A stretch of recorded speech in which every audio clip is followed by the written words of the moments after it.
S ನಮಸ್ತೆ ವೀಕ್ಷಕರೇ, ಶ್ರೀ ಮಂಜುನಾಥನ ದರ್ಶನವನ್ನ ಮುಗಿಸ್ಕೊಂಡು ಅನ್ನಪ್ರಸಾದವನ್ನು ಸ್ವೀಕರಿಸಲಿಕ್ಕೆ ಬಂದ್ವಿ. ಸೊ ಅಲ್ಲಿ ಒಂದು ಆ ನೀಟ್ನೆಸ್ ನೋಡಿದ್ರೆ ತುಂಬಾನೇ ಖುಷಿ ಆಗುತ್ತೆ ನೋಡ್ಲಿಕ್ಕೆ.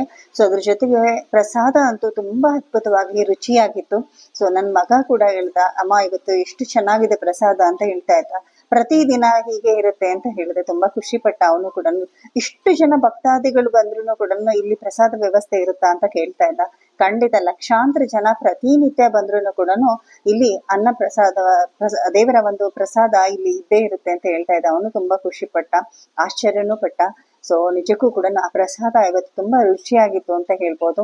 ಸೊ ಅದ್ರ ಜೊತೆಗೆ ಕೇಳ್ಪಟ್ಟೆ ನಾನು ಇಲ್ಲಿ ಉಗ್ರಾಣದಲ್ಲಿ ಸುಮಾರು 500 ರಿಂದ 1000 ತೆಂಗಿನಕಾಯಿ ಊಟಕ್ಕಾಗಿ ಬಳಸ್ತಾರಂತೆ.